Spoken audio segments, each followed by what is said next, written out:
Praise the Lord friends. இன்றைய தினம் நம்முடைய சிந்தனைக்கு நாம் எடுத்திருக்க யோபுவின் சரித்திரத்தின் பகுதி அதிகாரம் 6 வசனங்கள் 11 முதல் 30 வரைக்கும். இது இவர் எலிபாஸ் அவருக்கு அட்வைஸ் பண்ணுறாரு. அது கொஞ்சம் கடினமான வார்த்தைகளை கூட பயன்படுத்தியிருப்பார் போல.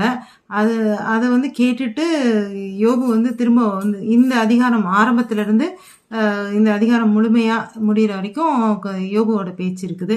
அதில் முதல் பகுதி நம்ம பார்த்துட்டோம். அடுத்து யோபு சொல்கிறாரு, தொடர்ந்து நான் எவ்வளோ கஷ்டப்பட்டிருக்கேன், எவ்வளோ இது பண்ணுறேன்னு எனக்கு தான் தெரியும்.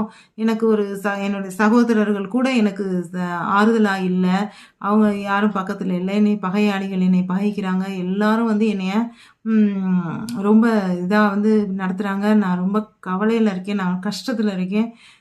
இந்த டைமில் நீங்கள் எல்லாம் வந்திருக்கீங்க, நீங்கள் எல்லாம் எனக்கு எங்கூட பேசுகிறீங்க, சொல்கிறீங்க, சரி. ஆனால் என்ன மேலே ஒரு இறக்கப்பட்டு தான் நீங்கள் பேசுகிறீங்க. இருந்தாலும் நீங்கள் எனக்கு ஒரு உபதேசம் பண்ணியிருந்தாலோ புத்திமதி சொல்லியிருந்தாலோ நான் கேட்டுட்டு மௌனமாக இருந்திருப்பேன். என்னுடைய உடம்பு நான் எவ்வளோ கஷ்டப்பட்டிருக்கேன்னு எனக்கு தான் தெரியும். என்னோட உடம்பு இரும்பால் ஆனது கிடையாது, ஒரு வெண்கலம் இதோ கிடையாது. நான் அவ்வளோ வேதனைகள் என்னோடய உடம்புல இருக்குது.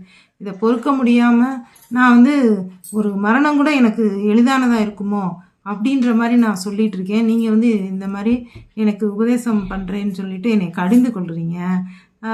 நண்பர்கள் எனக்கு உங்கள்கிட்ட நான் காசு கேட்டேனா, எது கேட்டேனா, எனக்கு ஒன்றும் இல்லை அப்படின்னு சொல்லிட்டு கேட்டேன். நான் ஒன்றுமே கேட்கல. நான் கவலையில் துக்கத்தோடு என்னுடைய உடல் நல ஆரோக்கியமும் போய் என்னுடைய சொத்துக்கள் எல்லாம் போய் நான் கவலையில் இருக்கேன். இந்த டைமில் நீங்கள் என்னை கடிந்து கொள்கிறீங்க. நீங்கள் கடிந்து கொள்றதுனால எனக்கு என்ன பிரயோஜனம்? ஏன் இப்படி பண்ணுறீங்க? என்னால் சகிக்க முடியல. ஒரு நண்பர்களாக இருந்த இத்தனை வருடங்களாக என்னோட நண்பர்களாக இருந்த நீங்கள் என்னை கடிந்து கொள்கிறீங்க அப்படின்னு சொல்லி இந்த போர்ஷன், இந்த அதிகாரம் முடிய வரைக்கும் சொல்கிறாரு.